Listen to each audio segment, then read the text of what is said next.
Welcome back to the Gun Show VIP edition, my friends. Yes, we're over 80 episodes of the Gun Show, but the VIP edition just feels right, doesn't it? I mean, I know it does to me. We got swag gear, we got coffee, tea, we got drinks, we got all sorts of fun stuff. We got flights, a lot of times through United Airlines. And why might I say that today?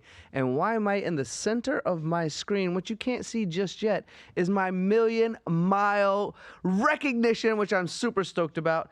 I also have a couple other gifts that I just received today for the first time. So leading into that, you might know where I'm going with my guest today, being from United Airlines, but I'm not going to introduce him just yet. You're going to have to wait just one second. Let's thank our sponsors out there. EBA Growth Systems, you're incredible. Thank you for everything you're doing. The consulting side of manufacturing, so very important, as half of over all the manufacturers work in small shops around the country and don't get enough recognition. I think it's important to bring that up. So EBA, thank you for making sure we're all stable and working well. And then we have our AMT, IMTS teams. IMTS is the most popular trade show in the country every other year. We appreciate everything you guys do to bring the world of manufacturing together. The AMT team, a nonprofit organization that's also doing an amazing job with folks like Peter traveling around the country and creating their own content, which we love to watch and view. So thank you both for being our partners. Now, we'd like to thank a little bit of the MTD team as well, now based in the UK, but growing around the world, or should I say headquartered in the UK, but based around the world. We have presenters and journalists everywhere, and it really is an honor from every single one of us at MTD to bring manufacturing to your TV channels, to your monitors, to your phones. I just read today that 50% of all business is now done from a phone, from a mobile device. So if you're not online, you better get online. That's for darn sure. Now let's get to my guest. My guest today, his name is Varkey. It's a really cool name. I love to say it just like that as well. He is the general manager of airport operations at United Airlines. He's been doing the United Airlines work for about 8 years now. He has a Bachelor of Science from the University of South Florida and a Master's of Business Administration from Florida International University. So if we could all please put our hands together, even though we can't hear you, I'm going to pretend I can, for my friend Varkey. Varkey, thank you so much. I am honored that you would join me on this show. Welcome back to the Gun Show, my friends. This is the VIP edition. Thank you. Thank you for the invite and for the wonderful hospitality. Absolutely. That's part of the whole VIP thing, I think. And for everyone watching, you're probably used to having manufacturing engineers on here, right? You love watching the engineers. I know I do as well, listening to the stories they have to tell. But I'm honored because as a million miler with United Airlines, which have been such a delight over the last 12 years, I have received a gift from Varkey today that is this gorgeous pen. I don't know if we can actually zoom in on that, but I'll show you folks later. It is beautiful. It has a map of the world around the outside, United Airlines logo as well. So Varkey, thank you so much for that. And I get my bag that says remove before flight. We'll see if I remember to do that or not. I'll try. So Varkey, you have a unique story. This is not necessarily about manufacturing, but aviation is definitely a part of manufacturing. As I've been into Spirit Aerosystems, B&B Air Parts, I've been over to Boeing, I've been over to France to work with the folks over there at Airbus. I've been around the world seeing how these things are made, but now I get to speak with you. You're on the front lines. You have that day-to-day activity that might stress me out. Maybe you look really calm and handsome. Nice jacket, by the way. But I want to start with your journey. Also, from what I was learning from you, you have a unique journey to get where you are today. Yeah, so I mean, I didn't grow up dreaming to be a pilot. I take it back. Maybe I did for a little bit of time, but aviation was never something I had originally said, hey, you know, as a child, I wanted to be a general manager in an airport, right? That wasn't something I naturally gravitated towards. I was always fascinated by aviation growing up. It was something that amazed me. You know, we traveled as kids. You know, my family, my parents came from India in the early 80s, so we did go to India every few years, maybe 5 or 6 years or so. We would go to India, and the travel process, it was something that always amazed me. But by no means did I go to college or go to high school dreaming to be in the aviation industry. It'd be neat to fly a plane, never did it, right? Becoming a pilot's very expensive, and that wasn't something that we could necessarily do at the time growing up. I'm with you. You know, naturally, I pursued what any other child growing up in an Indian household would try and do, which is, let me go become a doctor. or something in that I've heard that rumor. Yeah, doctor, engineer. It's very true. My sister is actually a physician. I'm not, obviously, but growing up in high school, et cetera, that was something that we, looked at and started watching the show ER when I'd come home from school, and I was even more amazed with medicine than anything else. Fast forward a few years, go through high school. My family moved around that time to Vero Beach, Florida, which is very remote, but much less populous than Fort Lauderdale, which is where I was born and raised up until high school. Moved to Vero Beach, life changed a lot. I moved there after 9/11, which was a tough time, obviously, for the industry as a whole, but being in a small rural town after 9/11 wasn't easy as well. So going through those times, changing, moving, getting a new perspective essentially on people, where you're from, when that never really mattered growing up, right? Moving to an area where there's much less diversity, people are a lot more curious to see your background. And when you move right after 9/11, even more curious. So that had its own challenges. And I think in high school, I kind of fumbled with different ideas and lost focus a little bit from an academic standpoint, but eventually survived. Went to college, Tampa, USF. Decided I was going to do accounting. Went from accounting to back to pre-med. Started doing all my prereqs for sciences. But I'll tell you, I felt I didn't want to study at that point in life. Right. Didn't study. I got kicked out of my university the first time. Can I give you a high five for that? Because I got kicked out of 3. That's awesome. I'm not sure if we should high five that, but I'm with you, is what I'm saying. We're here today. We're here today. That's right. What matters. So you got kicked out of 3. I got kicked out of my same one 3 times. Nice. So I reapplied after the first time getting kicked out. You're like, I've not had enough. I'm getting back in this. Got back in it, slapped myself a couple times and said, no, we're going to focus. We're going to get through it this time. Got kicked out again. Went to community college, did my AA, reapplied because you don't get third chances usually. So the third time around, and third and final actually, I decided to focus more on the business side. And with the whole AA, I found a loophole in state universities in Florida.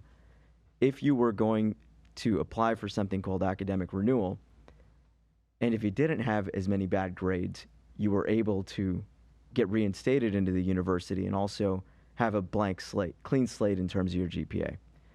To do that, though, I had to go to every professor that I had ever had for my first 2 years of college, have them verify that I had never attended a day past the drop ad period, which was the midpoint of the semester. It was true. I really did. And I stopped going to class halfway through the semester, and they could track it, and they all signed off. So I had something like 20 signatures and verifications from every professor, went to my academic committee, appealed the decision, and was reinstated at USF. And from there, I did actually graduate. But it was a loophole that was immediately changed. The loophole was that I could retroactively drop any class I had never attended past the drop ad period. Following that reinstatement, the board, I guess, for the state universities in Florida made a change in their policy. Now you can only retroactively withdraw from, I think it's like 9 classes or 9 credits in your entire collegiate career. So I wish they'd named that rule after me, but they didn't. It just happened the semester afterwards. And, sometimes I tell that story. I've spoken at an event for young leaders for United Way, and one of the things I always talk about is no amount of adversity is ever too much, right? You can fall, but as long as you pick yourself back up and you reorient and say, you know what, maybe it's a different purpose that I'm here for, or something different, and refocus yourself, you can always pick yourself back up. From there, I worked, graduated at USF, did my bachelor's in business admin, essentially, with accounting and management as my 2 focus areas, and then from there started working at AT&T until the job got outsourced, coincidentally, to India. Coincidentally. Yeah, right. From there, went to Hertz Dollar Thrifty in Tampa, and then found myself not liking the sales side of it very much, and jumped into airline catering with Sky Chefs, 2014. And then never looked back, stayed in aviation. Jet fuel's in my blood, I guess. So I enjoyed it, loved being out on the ramp, loved the environment, being out there with the aircraft, learning more. And you mentioned manufacturing, and that's what airline catering is, right? It's a food manufacturing facility. So a lot of those same principles with good manufacturing principles and, Lean Six Sigma, those are things you incorporate into every aspect of business. And the airline industry and airport operations is no stranger to that as well. This is absolutely fascinating for me. I have two immediate questions. One is I want to know what it's like to speak with and for United Way, because I know that's kind of an important mission, and you brought that up just slightly, and I want to dive into that. But before we do, just a quick curiosity for me, because 2018 and 19, I spent most of the year in India. So whereabouts is your family from in India? Cool. Yeah, Southwest India. It's a little state called Kerala. Uh-huh. Southwest tip of the state. So the exact city in Kerala is more in the midtown Kottayam. Okay, yeah. So I think you're probably talking a little further south than like Goa, because I've been to Yes. Goa. I've been over to Coimbatore, which I think is probably a little east of where you're talking about, Yeah. right? And then I've done all the big ones as well, from Pune and Nasik and Bangalore and Chennai, and gone up to hike the Himalayas as well. Landed Wow. in a great Buddhist town there. Done a lot of work in Mumbai, so Delhi as well. We actually have a film crew that's based in Delhi right now. So anyway, awesome. really a cool country that I learned a lot from while I was there. And I remember one of my favorite stories from there, and this is your day and not my day, but one of my favorite stories from there was landing in the foothills of the Himalayas in a place, Leh, Leh. And immediately they hand you an oxygen tank, and like, you must buy this because nobody's used to the altitude we're in. And sure enough, the entire time I was there, I had small like oxygen headaches all through the lower parts of my eyes and around my head. But anyway, that's a different story for a different day. Just wanted to connect on that aspect as well, because I do enjoy visiting India. So United Way. I've had the opportunity to speak for a lot of people on a lot of platforms, and the reason I do what I currently do is because my heart really does go out most times to being of service to others. I love helping people. I've owned a natural healing tea company, and 100% of the profits from that company went to help charities. We took none home for ourselves for the first year or two, you know what I mean? So United Way, because United is someone I've flown with for a long time. What does that mean to you, and what's that been like for you? Yeah, so the United Way piece of it was coincidental. I was working at the Miami airport at the time and was a GM there. And one of the leaders at the airport was a young guy, and he was a part of the United Way Miami chapter or whatever it is. And they have a group, several different groups targeted towards different demographics that do a lot of good together, right? It's networking. One of them is young leaders, and he had asked me, hey, we have a United Way event for the United Young Leaders. Would you be interested in speaking? And I said, sure. It was a young person that was working similar to him. So it's really, it's kind of amazing, especially when you're speaking to peers, right? You're speaking to other millennials that have an interest in business. They're, well respected within their own careers. But on top of that, they prioritize philanthropy. They prioritize being stewards of the community, good stewards, giving back wherever they can. So, a lot of the things that one of the things I talk about is adversity, right? Everybody, in every part of their life, at some point, you will face adversity. I did in many different ways, and not letting it define you, but letting it become a opportunity for growth is something that I like to talk about with them, because you can kind of see it on people's faces when they're going through something, whether it's professionally, personally, whatever it may be, it's evident. And you can see that, you can gauge that from a group when you're in front of them. And that's kind of what I gauged when I was there. There was a lot of people in transitioning careers, questioning where they're going in their careers. But they joined United Way, that group, particularly to network, to grow their network and kind of see what else they could become. So definitely I think I've partnered with them on a couple other things locally, getting United Airlines involved in more charitable activities locally. It's something that's been a passion of mine, obviously giving back to the community, but also for United as a whole. It's something we do at every hub, every major airport. We are in the community, and we want to continue to grow that as much as possible, and especially here in South Florida. We're not the largest player by any means in South Florida, but we like to think we do a lot of good in the community, and that's something we will continue to do as the years go on. A small pebble tossed into a big pond can create a lot of ripples. So it doesn't have to be big, small, in between. If somebody's trying, if somebody's caring, for all of you out there who are doing even the small to the big, thank you for doing that for everyone who's listening. You mentioned that you've had a couple of defining moments in your life that have kind of helped you grow, right? Probably pretty tough. Would you mind sharing one of those stories that come to mind? Sure. I'll talk about, I think, the career change, right? Where I ended up in aviation by accident, right? It was a job opportunity that presented itself when the economy wasn't the best, and that's how I fell in. And it'll also be a little bit of a lesson, right? So being young, fresh out of college, essentially, and starting a job. Still young. Yeah. You're still young. Yes, much younger then, right? 10 years younger, maybe 11, 12 years younger. But, I jumped into a couple different opportunities that were presented. Big companies, looked like it was good and it was an opportunity to grow. But at the end of the day, you learn not to change who you are, right? And that's a lesson that I probably learned at that point. I was never a salesperson. I was never very much into sales. It's not in my blood, right?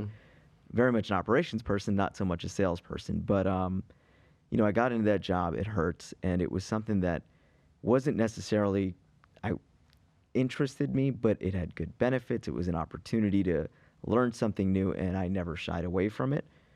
But early on in my career, I learned at that point the proverb, be as gentle as a dove, but as wise as a snake, right? I had not heard that one before. Christian, have you heard that one before? No, sir. No. Wow, that's a good one. I like that. It's a lesson in trust. I'm a very trusting person, and especially being young, I trusted a lot of my counterparts, not necessarily understanding the climate we were in. I was young, I was in a position of leadership, and I just started in the company. My counterparts were not so much. They asked me a lot of questions. Oh, hey, what do you think about this? What do you think about that? And I gave them my unfiltered opinion, which a lot of times is not the best answer. And from there, I learned that people don't always have your best interest in mind when they're asking you questions and digging and, bright-eyed and bushy-tailed at that time. At least you learned it young, though. There's a lot of folks out there still learning that decades later. So yeah, I still learn it today. Yeah. It made me really think twice about, people's motivations, but also, it's the nature of business, right? It's a cutthroat environment, and sometimes people grow in different ways. It doesn't make you change what you are, but it makes you learn to listen twice before you speak. We have 2 ears and 1 mouth for a reason. So from there, and many other reasons, I moved on from a sales environment and said, what are other opportunities? And came back home to South Florida with LSG Sky Chefs, which is an airline catering company, and started there. And that's how I grew to love aviation. But yeah, the transition from that point was a humbling moment for sure. I didn't leave because I left that environment primarily because it was growing to be much more difficult than I ever imagined. And my coworkers didn't make it any easier. It can be that way. I've definitely made some transitions in my life similar to what you've described, and kudos to you. I know there's a lot of folks out there that listen to this show. There's people who will listen to this show 5 years from now for the first time, and it seems to be something that no matter how old, no matter how young, it takes courage to make a substantial change in our life. And not everyone's willing to do that, but I've found in my life, and it sounds like you have as well, Varkey, is the more extreme movement I make, the more extreme goodness seems to come from it 9 times out of 10. And we've talked about this on the show before. We've talked about it in our own lives all the time about, grass grows where you water it, and also nothing grows in a comfort zone, which kind of contradict each other at the same time, but it's important to leave that comfort zone. So thank you for taking an opportunity to share that. I would like to know more about your day-to-day operations, Varkey, and the reason I ask that is because I am on the outside. I walk into Fort Lauderdale Airport all the time. I walk into airports across the country all the time. And from my perspective, it looks like freaking chaos. There's people running in late, trying to throw their luggage on, mad that they have to pay for their luggage, mad that they're late, mad that they have to go through security lines. I actually got yelled at not too long ago because I have Clear because of being 1K, and the other person didn't have Clear, and the person from Clear gently and politely put me right in front of this other young man, and he's like, what's all these privileges? Why does he get to go in front of me? He didn't understand the system at all. And then the argument I hear from people all the time is, well, I don't fly as much as I used to because we used to be able to just walk in, and now all this security and TSA and my luggage is getting destroyed. Obviously, that's not part of United, but my luggage is getting destroyed. So it seems to me, as someone who's been doing this as a while and is quite patient with the situation, just goes with the flow and the lines, I could see it being chaotic. But is it that? And are you organizing chaos, or is it much calmer behind the scenes? It's funny that you asked that, and I'm glad. I'm glad TSA and those things are the things that seem chaotic, not our operation, right? Well, I wasn't going to do that to you. It's funny. It is organized chaos in a lot of regards, right? I always joke and I say even my desk is organized chaos because it's like one thing after the other, right? This job, what keeps you in it a lot of times, if you like that, is it's so fast-paced and ever-changing, right? Just yesterday, we were talking about it with a lot of customers yesterday. The weather, amongst other things, will cause issues like weight restrictions on aircraft. Believe it or not, aircraft cannot fly if they are overweight or need to be a certain amount of weight if they need additional fuel. As common sense as that seems, obviously the general public that flies doesn't necessarily understand nor care for the intricacies of that. They don't want to know that I can't fly or my luggage can't go or whatever it might. Right, exactly. They just want to get there. Yes. Right, and that's really the core of it. It's chaotic, right? You have to balance trade-offs in every decision in life, right? Every decision comes with trade-offs. Similarly, yesterday I'll give the example to talk a little bit about how you balance some of that chaos is we get a note, Fort Lauderdale, San Francisco is going to be weight restricted. Load planners are trying to move some numbers around, but we have to take additional fuel, right? Because we're going through weather, leaving Fort Lauderdale, and then en route as well. We're dealing with some storm systems across the country, and to get to San Fran, you kind of have to go through those. San Fran, Fort Lauderdale is a pretty lengthy flight domestically. It's about 6 hours going in that direction. And, the type of aircraft that we're flying, a 737, needs to take a max fuel load to get there, especially if you have some weather. To be able to take 166 customers plus all of that, you're going to have to drop bags or drop customers because we need to get there, and fueling is an important thing. So as we're balancing through the numbers, trying to figure out how many customers, okay, if I take 11 customers and 20 bags off, then we can make it with this fuel load. We reached out to dispatch and said, listen, these people, a lot of them, we have about 40 of them that are connecting onto international destinations, and we have a little bit of wiggle room. What if we take more fuel stop in Denver, where we have some gate availability and we'll probably have fueling done pretty quickly, and take everybody, not have to leave any customers off, whatever. So we made that decision in good faith in operations, sitting there with the phone calls with dispatch, etc. They said, yeah, we're good. We'll create a new flight plan. We'll go to Denver with a little bit more fuel so you can go faster, whatever it may be. Land in Denver, and then make up some time and get to San Francisco. Scheduled at 9 p.m. in San Francisco. We'll probably be there around 10. Most of these connections, by the way, are about 11 o'clock. So enough wiggle room. Made the decision, announced it to everybody, and of course the customers were super receptive, as you can imagine. Not at all. They were lined up wondering, why is my flight going to Denver? I didn't want to go to Denver. I wanted to go to San Francisco. I wanted to do this. And it's like, you're just explaining, guys, this is for your own benefit, right? We want all 166 of you to get to San Francisco tonight and not leave any of you off or your bags off. But people generally, they see one thing and they just think it's guaranteed, right? In the airline industry, if there's one thing and you learn, the only thing that's concrete in the airline industry is the runway. It's constant change every day. So balancing through those changes, you always have to think, customer first, right?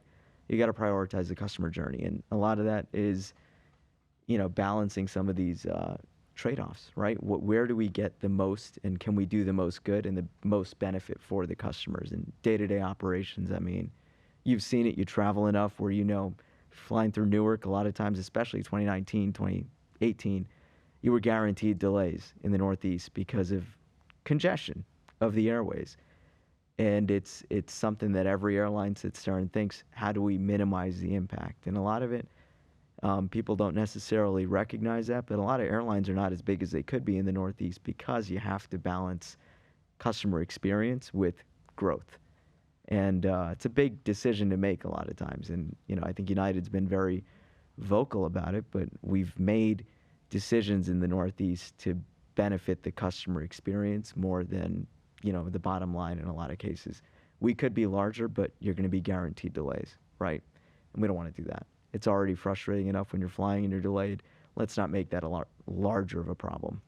So my name's Mike Watkins. I'm one of the principals at EBITDA Growth Systems, My name is David Kapkovitz, where our mission is to impact lives through improving business performance. where our brand promise is we'll double the valuation of your company in 3 years. We have a coaching offering where many small and medium-sized businesses engage us. We focus on training, specifically management and leadership development training, because managers are central to employee engagement and employee efficiency, which leads to productivity and ultimately profits and our brand promise. Where we go through the 5 plans. The plans around marketing, sales, finance, operations, and management. Where we come out to your facility and we spend a day with you. We get to know you, get to know your team, get to know your shop, because every shop's unique. To where we can coach you and lean on our 200 years of experience as a team to help you get to your next step in business. We also provide management and leadership development training. And management and leadership development training is so important from an employee efficiency standpoint, from an employee engagement standpoint, which leads to productivity and ultimately profits. And in many instances, we have states that are willing to reimburse our clients for those expenses. This is where we meet, have 2-hour calls a month where we talk about these 5 plans. We set in stone a plan for the year and we march along the plan beside you and give you the best advice that we can to make sure that you're successful. We have a fractional accounting offering because we find so many small to medium-sized manufacturers don't necessarily have that skill set in-house. And it's really important for us to meet our brand promise that we have timely and accurate financial statements. And so we have the ability to come alongside our clients and provide that service. We also have a matchmaking service. It's different than a brokering service because we aren't bringing a whole bunch of buyers in. We have a very unique group of people that we have a relationship with that are looking to buy our clients because they know that our clients have all of their ducks in a row, their financials in a row, their operations plan in a row, their business plan in a row. So because of that, we're able to bring the best buyers to your table. Therefore, we help you do the diligence and make sure your data room is set to where when it's time for you to exit and you want to exit, we're ready to bring the market to you. We also do valuations and we help you get a good valuation so you understand the number that's realistic to where you know if you want to lean into a matchmaking service. When we asked a small to medium-sized business owner, what's next? What's the exit plan?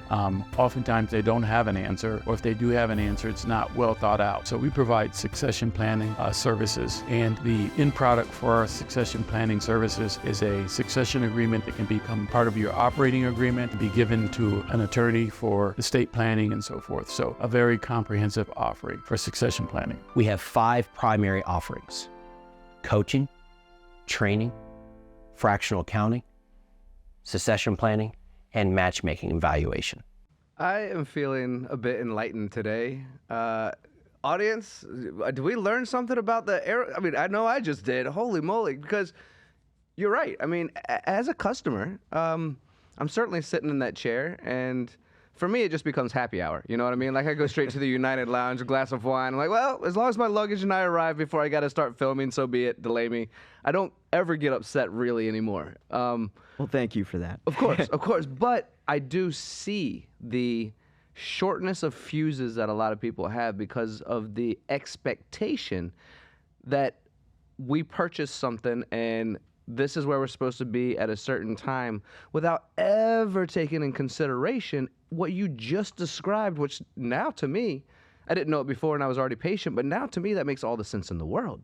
So I hope the listeners out there are paying attention to this show because that was cool. Your day-to-day operations are constantly new and constantly balanced and organizing chaos. And I think the most important piece that I took from that, Varkey, is that whatever happens, even if it could be infuriating, it's in the best interest of the people who are trying to get where they're going. There's nothing that's done just to be mean or rude or, I can't think of a better adjective to describe the situation at the moment, but it's meant for our own well-being, and I like that a lot. For sure. We always prioritize the customer journey because that's the most important part of it, right? We don't function without the customers, and we wouldn't be successful without the customers. Another funny one in that regard that I always get questions on is ATC. When you see a delay for an aircraft and it's labeled ATC, I've heard it a million times. Well, it's not raining outside. It's not raining in New Jersey. I just talked to my cousin. It's not raining. Guys, Can you explain what ATC is just for someone who gladly. Yeah. ATC is exactly what it sounds like, air traffic control. Yes. And I have used this analogy sometimes to explain to very irate Northeast Newark customers, because that's where we have the bulk of our ATC. It's just like getting on the I-95. If I shut down 2 lanes in rush hour traffic, things are going to slow down. In the afternoon between 2 p.m. and 8 p.m., that eastern corridor going from South America to the Northeast of the U.S. is one of the busiest air highways, if you will, at any given point across the country. That is one of the busiest places. So, years ago, it was a lot worse than it is now. Now it's much better post-COVID. Pre-COVID, my God, any day you were guaranteed 2-hour delays to Newark. I mean, we'd post delays as early as possible so customers could plan. But because of the congestion on the highway in the sky, you need to plan for it. And customers just, people don't understand that, and they shouldn't, right? And we kind of I think all the airlines essentially got to a point where we're thinking more like we have to stop accepting that air traffic control delays are always, inevitable, right? And a lot of that is congestion. If we can revitalize our schedules, use larger aircraft to get more people on a plane to that same destination, we avoid the frequency. And some of our business model has changed in that regard too. I think United publicly put out United Next growth plan a couple years back, which was growing our fleet and growing our airline to really be the best in aviation. Not the biggest. It will be the biggest and best. But the goal is to be the best, and that's connecting more people to the places they want to go with a better experience. Flying on those small regional jets is not the best experience all the time, and especially if you're flying more than 2 hours in one of those. So, doing some of that, modifying our business model, reducing our footprint a little bit in Newark from what we'd planned, helped alleviate some of that congestion. But I'll tell you, ATC is something that when people see, they immediately think weather. There's no air traffic control issue. There's no weather. It's not about weather, right? It's about how many planes are flying at any given time. It's literally traffic control, right? So a few things that make me think of is first of all, whoever's cussing on the highways, cussing at the planes too. It's just not understanding. Whoever's patient about it is patient with the other. Absolutely. We understand what it's like to have congested airways or highways. I'd also like to follow up just by saying that when that does happen, since I have this opportunity to speak about some of my experiences with you and having you here is such an honor, is that your customer service side of things, when something does go wrong, is brilliant. I mean, I'll hop on the phone with them. I'll get text messages on my phone. They're usually organizing pretty well. And if I can get to the organization of what needs to be changed even quicker than them, they're real prompt about making sure that everything that I need is taken care of. So thank you from the customer service side of things, even when things do go wrong. And I know it's, in my opinion, customer service is actually lacked in most areas around the world. Certainly I've seen it in hotels since COVID happened. People just started kind of sticking up their fingers and be like, I don't really care, drooping their shoulders. We'll get to it at whatever point. We're not cleaning hotel rooms anymore. It's COVID, that kind of stuff, right? So thank you and all your service people who might be listening to this podcast. Keep up the great work. We appreciate that. I would love to talk a little bit about what's coming next with United. You kind of hinted a little bit. We're going to be the best. We're working toward that. We're going to be the biggest. That's coming soon. I've seen some things that your guys have posted on social media about new flights coming that will cut flight time in half by being able to get there quicker. I've seen the whole Oscar the Grouch commercials where trash is turning into fuel. I get to see all these things along with you. What's coming that you know about that you can share? So, I mean, there's a lot of things happening in the aviation industry, right? And I mean, as a global enterprise and as the world turns, there's a need to become a little bit smarter about how we do what we do. And a lot of that is sustainability, right? the Oscar the Grouch, who was our chief trash officer. Clever commercial, by the way. I liked it. I enjoyed him. It's nice to see Sesame Street relevant again. It is. But it's part of that is sustainability. United, I think, was the first airline to pledge 100% carbon neutrality by 2050, and that's not with offsets, which is an important distinction.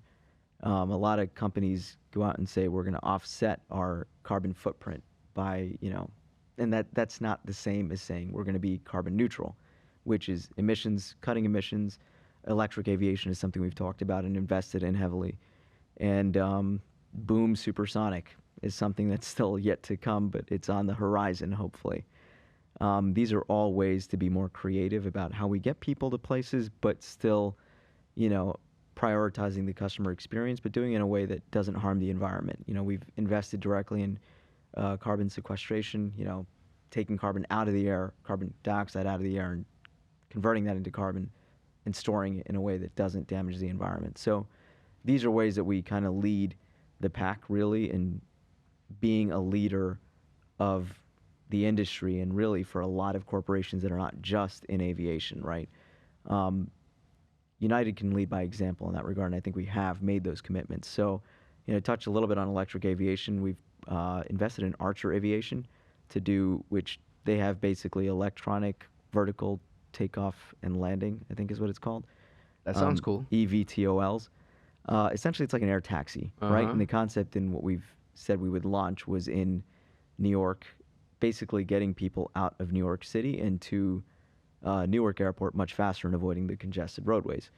For a while, we had an advertising campaign in New York City on the taxi cabs. On top of the taxi cabs, you'd see a live map that would show the distance or the time of travel, not the distance, how long it would take to get from Manhattan to either LaGuardia, JFK, or Newark. Newark is actually much closer in terms of travel distance, because of traffic, right? Sure, yeah. It's much faster a lot of times to get to Newark than it is to get to JFK or LaGuardia from Manhattan. So we had that advertising campaign for a while, but really the core of changing a mindset, because in New York, you don't compete with airlines, you compete with airports, right? They're different airport locations, and people are just hardwired to think, oh, well, if I'm New York City, I'm going to have to travel out of JFK or LaGuardia, right? If I'm going domestically, it's mostly LaGuardia.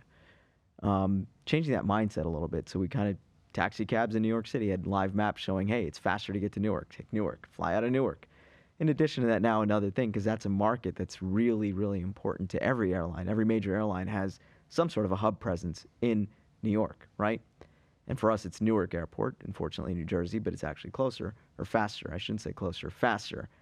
And to kind of continue that is using electronic vertical takeoff and landing aircraft that, once they get FAA certification and whatnot, would be able to take somebody like an air taxi from New York City to right into Newark Airport and get on their flights from there. That's brilliant. That's one of many. There's been a couple other investments in actual electronic aircraft, larger. A lot of that research is still going on. It's going to be a big undertaking, and I think there's a lot of regulatory hurdles that have yet to be explored and gone through. So I think we're a few years away from that, probably more than just a few, but exciting stuff, because overall, electrifying transportation as a whole, not just flying, but cars, everything else, there's so many things that have to go into play, right? Battery technology is becoming something that's getting a lot of attention. Lithium is not exactly a renewable resource. It's got some competitors out there and people that are trying to create a sustainable option to have battery technology or electric aviation or electric transportation in a way that's a lot more sustainable and less, volatile, because lithium is a volatile substance, right? So I think as that continues to unfold and that technology continues to unfold, I think electric aviation and the rest of it will fall in line, because lithium batteries are very heavy and weight on an aircraft is never a good thing. Very well said and explained. Except now, I'm gonna kind of need to figure out how to partner with United because I'm gonna need an air taxi for Mexico City, Yeah. for Mumbai, for Manila, for Bangkok, for a lot of these cities I go to. We're gonna have to work out how that's gonna work because I actually, honestly, looked into one time I was running behind in Mexico City. I was like, because they do helicopter taxis to the airport in Mexico City. I was like, how much does that cost? I looked it up real quick. I was like, nope, not doing that. I guess I'm just going to miss my flight. It's not doing that. That is such a cool idea. Yeah, it's something that, the idea is to start it out in like a major hub where there's a lot of traffic. I mean, you'd think LA is next, right? But between those two areas, California, New York, these are markets that we really wanted to start this off in because they would probably have the most bang for the buck with people that really need to get to an airport quickly and avoid, what can be the slowest traffic in the U.S., right? Mexico City, I think, is probably the worst in the world. So, yeah, they're probably next, right? But, all jokes aside, I think it's something that more people will start to think of, right? To your point, it is a helicopter, right? It's a different way of looking at it. If you get bored and look at Archer Aviation and their prototype, it's a pretty neat looking plane. It's got like 6 propellers and they turn. They don't just they start out like vertical and then go back to normal like a propeller like it would to fly horizontally, I guess. But it's a neat idea, and hopefully once the technology is there and once the regulatory hurdles are cleared, it'll be something that we get to call a part of normal daily life. Well, if my friends in manufacturing have anything to say and do about it, we will get that technology there because we're making all of that stuff, that's for sure. I have one last question for you before we go into the game side of things. And for everyone who listens to the show and love these games, we're going to do 2 truths and a lie today. It's something I'm absolutely terrible at, and Christian can concur that I don't think I've gotten any of them right. Sometimes the audience does, but not me. No, I'm terrible at reading people, apparently, which is not great for me figuring out if people are lying to me. But that's my problem, not yours out there. The other one we're going to do today for the first time, which is going to be fun, is called Rapid Fire Questions. So I have a bunch of questions here that I'm just going to throw out at Varkey, and he's going to answer it as quickly as possible off the top of his head. And some of these might be funny, some of these might be serious. We might even have to edit a few out depending on which route he goes with the answer, because these are unscripted completely. But an example of that would be, what's the funniest reason for a flight delay you've ever experienced or heard of? And he bubblegum or whatever. I don't know what the answer is going to be, but we'll let him decide what that is. The last question I have for you is, I like to ask people positive interactions when it comes to their day-to-day jobs. So do you have any stories that you can think of where you really were able to help someone, help a family, help a flight, help a situation? Because daily, very obviously, you have to deal with a lot of chaos that you're organizing. But is there one that stands out? And it could be even, something aside from your day-to-day job, maybe something in your personal life where you were just able to help someone and you'd like to share that as well. But I like to end on a positive note, just really uplifting people that listen to this show and go, wow, that Varkey guy, he's pretty cool. I hope he comes back on the show again. So I'll share 2. Awesome. Because there are 2 really amazing things I've experienced at United in my day-to-day job, but that have affected me profoundly from a personal standpoint. One, I'll go back a year. I think it was last year. Every year, United flies additional flights into Las Vegas for CES, right? And we actually have a nonstop during this time out of Fort Lauderdale. We don't normally fly to Vegas, but every year for CES, we have one nonstop to Vegas. So last year, we have our nonstop flight to Vegas, the one of the year. And inevitably, it gets not just delayed. It pushes back out, comes back to the gate, has a serious mechanical issue, and is delayed for like 5 hours, right? Oof. It's not like we have any other Vegas flight we can put people on. But during this delay, I get a call, hey, we need help with a customer. I go upstairs, and I'm like, hey, what's going on? And there is a gentleman there who is, and I'll say this so you have an idea, he is a Premier Gold with United, meaning he travels quite a bit. And that was what I was told initially. He's a Premier Gold. He needs a lot of help with his travel. So as I look at the gate area, I ask the agents to show me, hey, who is the customer? I look over, and there's a gentleman sitting with a service dog. And as I approach him, I immediately understand that he is he's completely deaf, and he's also blind. and his service animal is really, really very much a crucial service part of his life, and very much a service animal to the degree, because you see a lot of service animals nowadays that aren't really service animals, right? But this is a true one. And they were having difficulty communicating with him, and he was frustrated because, he could tell he was frustrated because people weren't understanding what he was trying to say. He had a device that he was typing in Braille attached to him, and it would pull up what he was saying on his phone. And for him, the way he would get communication from people, because he was deaf, was he would ask that you write letters on his hand. So I would spell out each word on his hand quickly. And, if you were too slow or if you were trying to simplify things, he wouldn't understand. Really? And a lot of people were oversimplifying. That's what I would have thought to have done as well. Instead of saying, we have the flight is delayed, we have a delay on the flight, they would just write delay without explaining more.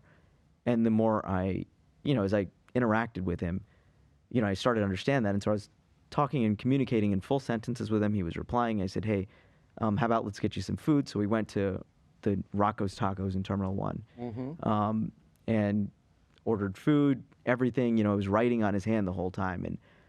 And for me personally, that was like extremely like a humbling and eye-opening experience, because we complain about so much in life as human beings, right? And then you have this man who is,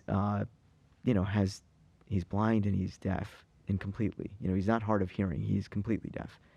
And he's traveling. He's going to CES. He's enjoying his life. He's enjoying experiences. And more than anything else, it was a great lesson, and I used it a lot of times with our employees afterwards, was sometimes people that may be differently abled, they don't want to be treated any differently. And we're so programmed to treat them a little bit differently. Let me oversimplify. And that was frustrating for him. Don't oversimplify. He understands everything we're trying to say. For me personally, in my personal life, 5 years ago when I moved back down to South Florida to be a GM in Miami, I was in Denver prior to that with United. I moved down in March of 2018. In April of 2018 and in May of 2018, my father became very ill. My family's here. My dad was diagnosed with ALS, or Lou Gehrig's disease. The first thing to go with it was his speech, his ability to speak, his ability to eat, his ability to communicate in a lot of regards. So this particular interaction with this customer hit me in two different ways, right? One, it made me rethink, how my communication with my dad goes, right, day to day. And I understood that because my dad can hear, but he can't speak, right? He would communicate. When he could write, he would write. When he couldn't write, he would use a computer that monitored his eyes, and he would type with that. And part of that frustration for him too, people would speak to him like he had he didn't understand, and he understood everybody perfectly. So maybe that was why I was able to connect with this person a little bit more. But it was eye-opening for me. It was a humbling experience, and I think for a lot of people, it was just like, guys, things that we complain about day to day, like, look at this. This is an example of, no problem is ever something that we can't overcome. And I think I've probably beaten that point a little bit today, but it was that was an amazing experience. And the second one, just recently, I think I posted about it on LinkedIn and Twitter a little bit, but something we got very fortunate to host in Fort Lauderdale was the United Fantasy Flight. United does what's called a fantasy flight in several of its hubs, and it is a flight that we take children who are sick, most of them with cancer, childhood cancer, other terminal illnesses, and we take them on an amazing trip to the North Pole. We decorate a plane, decorate the gates. Our employees are dressed up as elves and whatnot. I saw something about this, actually. Really beautiful. Yeah, it's an awesome event, and for the first time, I think, ever in Fort Lauderdale, we were able to host it, and hopefully it's something we'll be able to do for years to come. We partnered with Joe DiMaggio and Sylvester this year. The Miami Dolphins also participated. Their cheerleaders, TD, the mascot, and a handful of players, about 7 players came out. And I'll tell you, man, the faces of the children when they got off the aircraft and they opened their eyes, when they opened the blinds, you could just see their smiles. They were just like, oh my God, because we pull into a hangar, which is Jetscape, provided the hangar, and they were a huge, awesome partner for us. But they, we pulled into the Jetscape hangar, and it was decorated like the North Pole, and there's Santa sitting there, there's Mickey Mouse, Minnie. They were ecstatic, and I think those are events like those really put into perspective that what we do, it's, we can call it the hospitality industry, we can call it whatever, but at the end of the day, what we do, it's the people industry. Every day, it's always the people industry, whether it's the customers, the employees, the people that you help in doing these kind of events. That's what it's all about. It's a grounding experience. So, well, 3 things from that is I'm going to hug you after this show because that was awesome. 2 is I don't know how that segues into games, but we're going to try it anyway.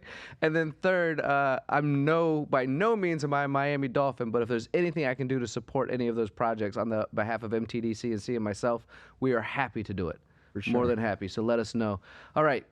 Even though that was really emotional, I almost cried a little bit. Would you like to play a couple of games now? Absolutely. Well, I've learned a little bit about you, and you've shared so many stories. Do you have 2 truths and a lie that you can give to me? It's going to be a tough one. I just told you I was born and raised in Fort Lauderdale, but that's like a tough one that usually people don't get. Right. Let's see. 2 truths and a lie. So, I'm an avid golfer.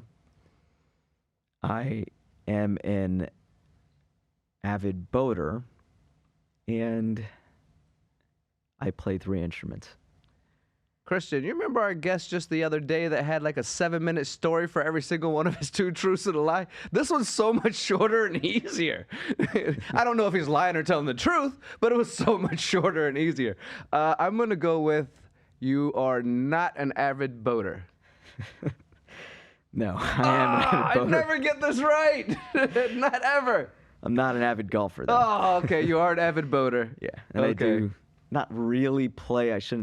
I'll use the term play loosely, but I drums, guitar, and piano. That's amazing. My guy over here plays the drums. He's got one at the Kravik Center coming up. You should connect after this. So That's awesome. I lose that game again, just like always. So what's new? Everyone expected me to lose, I think. I never get that right. All right, rapid fire questions. We'll do, I don't know, 2, 3, 4 of these until you look at me funny and be like, we're done. Stop it. Stop giving me these things. You ready? Ready? Rapid fire questions. If you could design a plane, what color would it be? Black. A black plane. That sounds Yeah. dope, like Darth Vader. Oh my goodness, that'd be a Darth Vader plane. I'd like to have one of those. What's your dream destination that's not yet a flight route? Ooh, Maldives. Oh, that's a good one. No I almost commercial went flight there. route, I yeah. almost went there. Yes, I went to Goa instead, actually. Let's see. Name a fictional character you'd want as your co-pilot. That's a tough one to pick, man. Iron Man. That would be cool. If anything goes wrong, he could just save you. Yeah. He's just a great And he'd answer. be entertaining on the plane. Yeah, because, Tony Stark is just a real, well, we'll leave those words out for Yeah, now. But yeah. he's a philanthropist, Yeah. let's say. If airplanes could talk, what would yours say? No more speed tape. What is the coolest aviation-themed movie? It's tough to say not Top Gun, right? Right. I mean, It seems like an obvious one, and it just Yeah. came out with the second one as well. Yeah, I'd say Top Gun probably. All right, last question for you. I think it's a good answer. Last question for you. If you could time travel in a plane, where and when would you go? Kitty Hawk. No Where kidding. it all started. Oh, what a cool answer for the aviation side of things. Yeah. That is absolutely amazing. I really, really, really appreciate you being on our show, Varkey. It's an honor. I always talk manufacturing. We talk about where things are created, but I get to talk to you today. And the position you're in, General Manager of Airport Operations, valuable. Your time, everyone's time is so incredibly valuable. Thank you for joining me. Thank you for having me, and it's a lot less glamorous than it sounds, man. It's day to day, it's operational. We're always out there. Point of my job is to help people. Well, keep doing that. I certainly appreciate you as a million miler with United Airlines and certainly going back to the 1K world again for 2024. Everything you're doing is incredible. Varkey, thank you so much for your time. Thank you. Thank you.